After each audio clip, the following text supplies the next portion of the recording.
All right, good afternoon, everyone. So today we finished off this week. Every single day this week has been green on options except for today. I'm not going to go into the futures trading. Futures trading was green yesterday. It was green today. Small green today, though, just by one trade. So nothing major there. But options was pretty crappy. Now, this morning needs some context. This week is following pretty much 2.5 weeks in a row of terrible, terrible price action. Terrible, choppy price action that was just pretty much a disaster. Every single morning is choppy. And the reason why is because of the Supreme Court stuff. If it wasn't super choppy, my contracts were getting IV crushed 15 minutes after or 20 minutes after market open because the Supreme Court wouldn't make a decision. You guys can join up on my screen share now. I assume you guys can see it. So this week's been a lot better. So I'm starting to be a little bit more aggressive, just a little bit, and I'm starting to be more expectant of the first 30 minutes of price action, expecting breakouts, so on and so forth. Now the pre-market setup, as far as ES goes, was pretty nice. As you can see, we swept this liquidity here. So we have this bullish liquidity sweep on ES. NQ didn't quite get it, but we did have these pivots above. And NQ did have two nice pivots down here that are also nice. ES had two very nice pivots right here, and this is kind of where my pre-market bias comes from. And then we had some of these pivots up here. So we had a decent amount of stuff pretty much everywhere.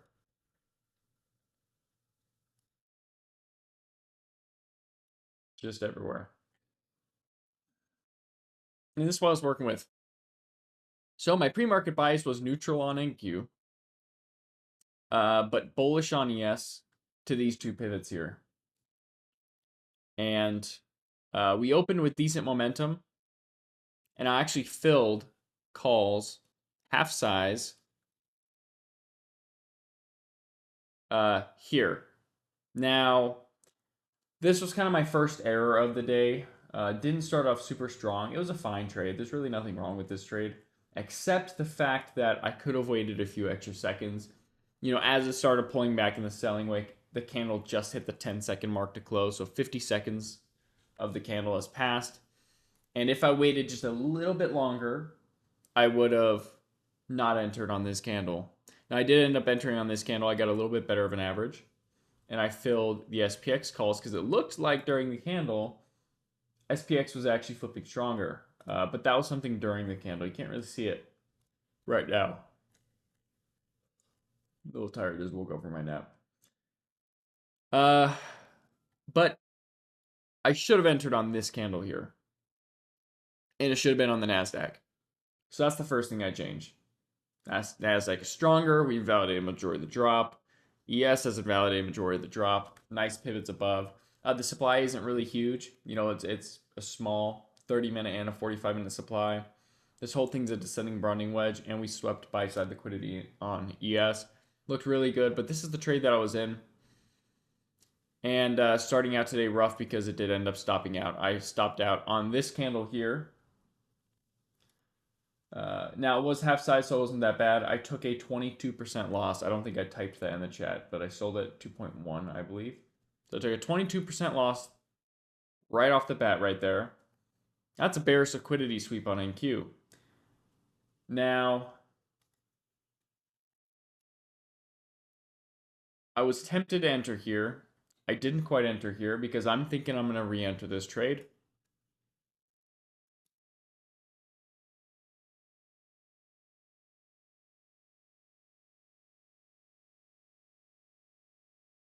We start bouncing. You can see NQ is a lot stronger than ES. Now, keep in mind, NQ's got these nice pivots down here. And I was really tempted to enter puts because we invalidated majority of this run, but we have a bullish liquidity sweep and demand we're going against on ES. It wasn't really worth it. And then this candle happened. Now, this candle was super, super, super bearish. And now at this point, I'm like, okay, that's pretty bearish. I was not expecting us just to dive through demand like that. I'd like to enter puts fairly lighter size, um, but enter puts if we can get kind of a small green candle to bounce. Because I'm bearish for NQ to get all the way down to here, and ES is a decent amount weaker than NQ. So if ES can get to here, and I can catch it on a bounce, I can at least take a trade to the pre-market low on ES, but likely hold to these pivots here. So that's kind of my plan. And I get the candle that I need, and I fill it here. This was a pretty good fill. 2.25. Um, and again, it was half size. It had to be half size because the risk reward wasn't great. It wasn't terrible, but it wasn't great. I was hoping to kind of scale in on a bounce, but I did end up getting a pretty good average. The SPX puts here, they were pretty good. And looking back on it, not now, but as I was thinking about it today, I was thinking I probably shouldn't have entered this trade. Because if I didn't enter this trade, my psych battery wouldn't have been drained enough to kick me out of the market when it mattered. Um, but looking back on this trade, this really isn't that bad of a trade.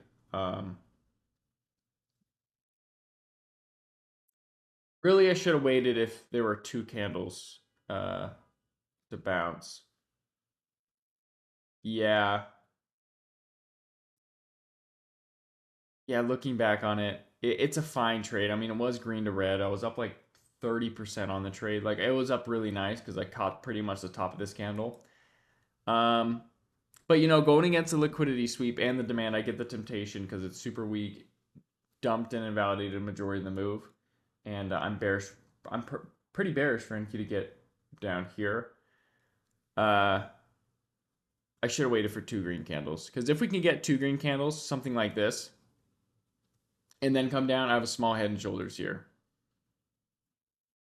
Yeah, that would have been a more disciplined uh entry because looking at this ES chart, this isn't enough here. Just looking at this left chart, this isn't a put entry. Looking at this NASDAQ chart, now I get to see it, but I need a bigger bounce because again, I'm going against this liquidity sweep on ES. If I wasn't going against this liquidity sweep, that'd be a bit different. Well, now we have a problem because we just missed this pivot by one single tick. That's an issue. So I took this loss here, sold it. I think that was like minus 20% again. Now the first two trades weren't really big size. That one was lighter size than the first one just by a little bit. So two pretty much half size losses. I think the first one was a little bit bigger than half size, but something like that. So not terrible, but not good because we just missed that pivot by like one singular tick, and that's pretty close to perfect double bottom to me. Now I'm biased for that to break, but now I'm getting into an issue. I'm still pretty biased for ES to break these pivots up here. Not only that, but NQ is a lot stronger than ES. And I'm kind of triggered back in. Now, I filled my calls pretty much at the end of this candle. No, I think it was the next one. It was halfway into the next one, I want to say. Yeah. I filled my calls kind of at the start of this candle. QQQ calls to the supply. Pretty much just triggered back in. It's the same trade I took initially, except it's stronger than ES. This trade's fine, but honestly, there should have been a little bit more hesitation after we barely missed it. So for me, yeah, there should have been a little bit more hesitation. This isn't bad. If ES swept that pivot, though, this would be a 10 out of 10 trade. I'd probably write it like a 5 out of 10, at least here. Now, if ES gets back to supply right here, then I really have to enter. But this was a full-size trade. And unfortunately, NQ flipped weak right after I entered. But it was a green to red trade. But then this happened.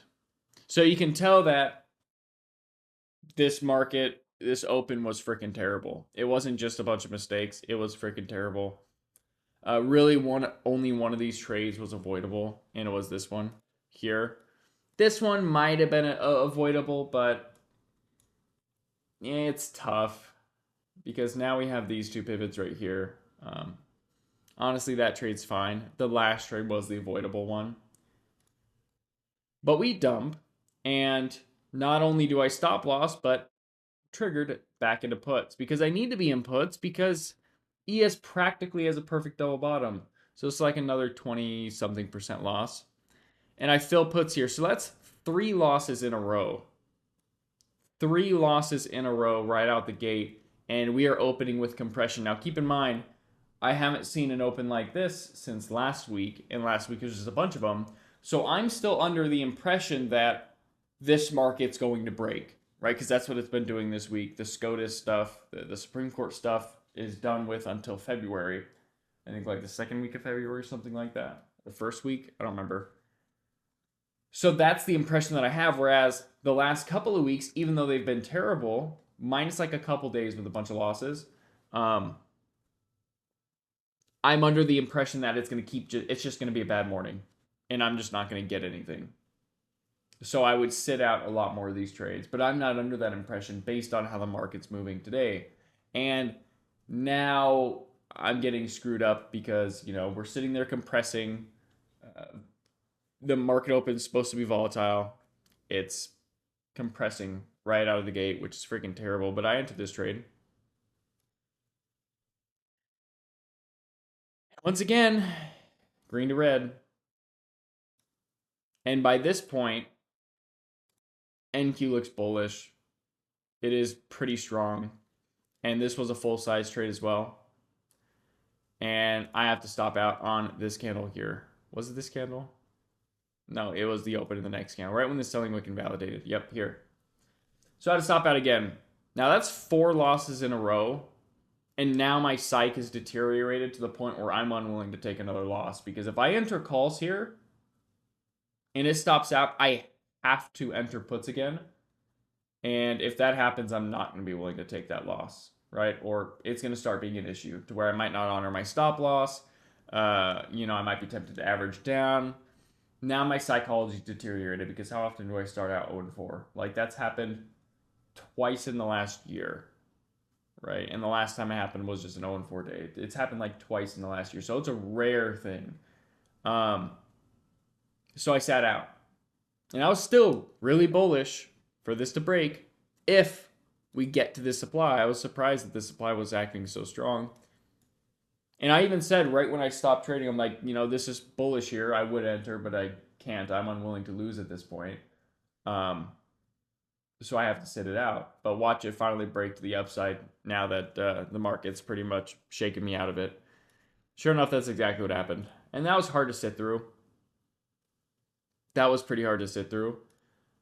We did finally get our breakout though, and it just sucks because if I avoided one of those losses, my threshold wouldn't have been hit, and I would have been in this trade. And that's really the only thing that I would have changed is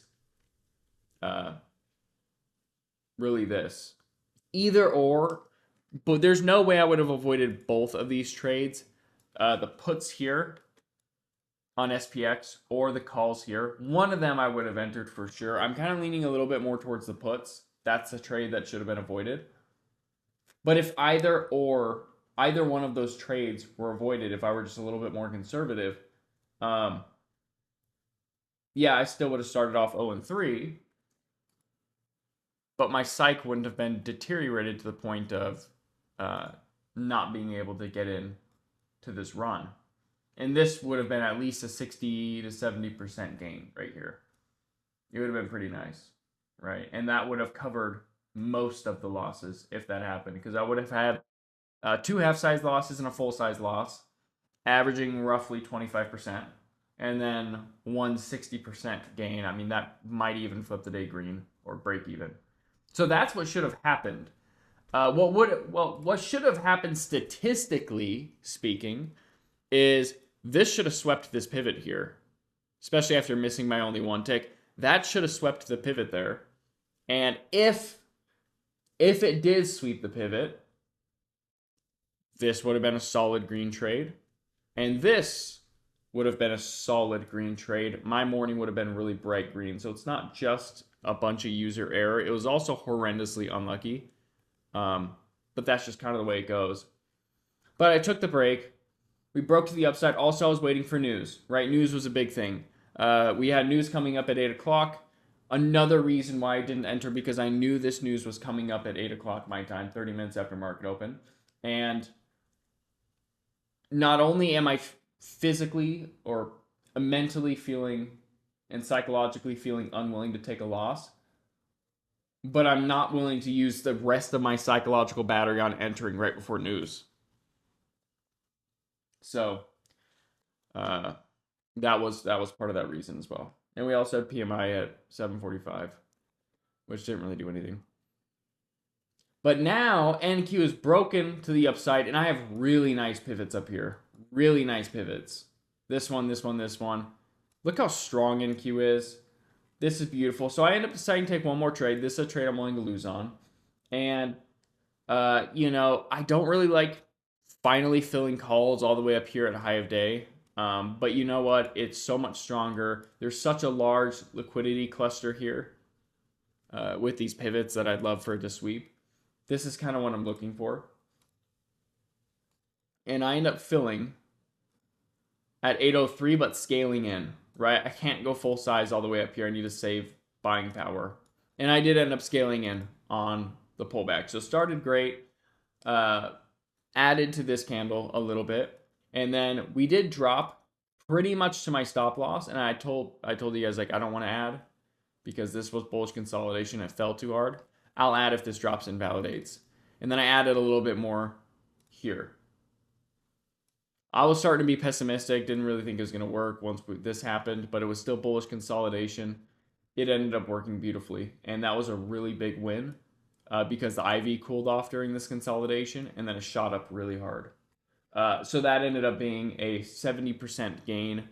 I was able to sell for like 60 something percent is what I sold all of them for. I didn't really hold runners or anything, but if you held runners, well, then it went to 170%. So that win right there covered more than half of my losses. So today it didn't end up being a bright red day, but I was really annoyed and really just frustrated that I didn't avoid one of these two trades, either here or here. And if one of those trades were avoided, or, this price action could have went to here, but I never really blamed the price action because there's no way I could control that, right? I can just control myself. Both of these trades were technically avoidable. If I avoided one of those trades, my psychological threshold wouldn't have been met, and I would have been able to fill and take part of these calls here, and these calls here would have been a decent green day. It would have been an incredibly bright green day if this pivot swept at any point in time. That would have been fantastic. But that's pretty much my review of the day. That's really the only thing that I could have done different, really should have done different, and would have had very different results. But, it is what it is, and it's unfortunate. But when I feel myself unwilling to stop out of a trade, I cannot put on the trade, and nor should you guys put on the trade. You get to the point where it's like, if I enter this trade, I'm not going to be willing to take a loss on it. This trade needs to work. You cannot take the trade. And that's the point I got to, unfortunately, this morning. Also, the confidence in this week, finally the confidence in the market open price action started building back up after 2 weeks of just trash. And so I was getting back to being a little bit more aggressive. And keep in mind, over the last 2 weeks, when the market open does that, what it did today, it doesn't end up having a huge run or breakout. It just does nothing. It'll chop, IV crush my contracts, pop up a little bit for maybe one small green trade, and then continue to chop. It's a waste of time. So another reason why it was a bit easy for me to stop trading, which was the correct decision psychologically, but it was also easy for me TA-wise because it's like, shoot, well, this morning's looking a lot like the mornings of the past 2 weeks. I now have to assume that it's likely that this is just going to keep chopping. So I have to assume there's an increased likelihood that even my next trade will stop out regardless of how I feel, because that's what's been statistically happening. And really, this is such an odd morning because this pivot should have swept here, definitely should have swept here. NQ should have swept here. It didn't, right? It's a very odd morning, so I have to assume it's going to keep getting worse. And if it does keep getting worse, am I able to accept the outcome? At this point, the answer was no, because this looked beautiful. But if it stopped out, I wouldn't. I'd probably take the puts, and if that stopped out, Lord have mercy. So, yeah, so finished today mild red, not bad. I finished red by a full trade and a half, maybe. I don't know. Two green trades. Two green trades on Monday, I'll make back more than today's loss if they're just average, 25% trades or something. So, not terrible. It's just very, very annoying. That's the first time that's happened in a bit. Really, the first time. There's only been one other time in the last 5 months that I hit my psychological threshold like that. All right. Does anyone have any questions whatsoever regarding anything I just talked about?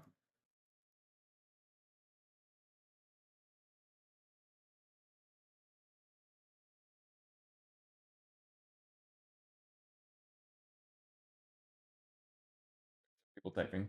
I'll let them type. Yeah, freaking terrible morning. It's not the way I want to end the week. Futures was green though, small green. My last trade ended up being a loss, but started out with two green trades right off the bat. So futures was okay. Terrible for me too. Yeah, it's just I just wasn't expecting it, to be honest, with the way this week was going. But really, one of those should have been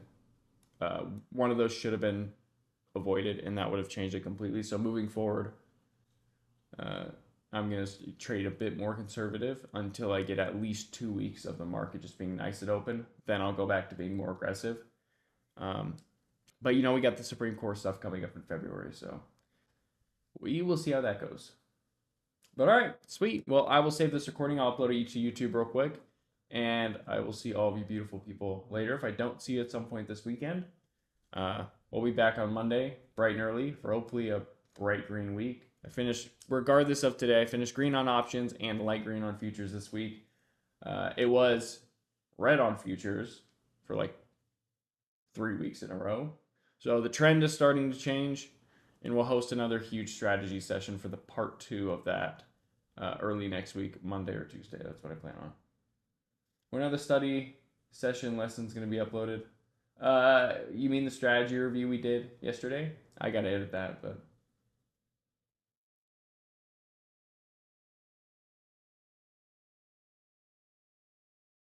Techno Tim, you got the caps lock on, buddy. He says, "Yeah, I was over trading yesterday, 350 loss. Next thing you know, I have like 10 up. Yeah, can't do it, dude. You cannot do it. Watch the Mark Douglas series. Go to my website. Watch the Mark Douglas series. It's free. If you need instructions, ping me in the free trading floor and I'll hook you up. Uh, it sucks, but when you cannot ever get to the point in trading where your trade has to work out, or else that is a blown account 80% of the time. So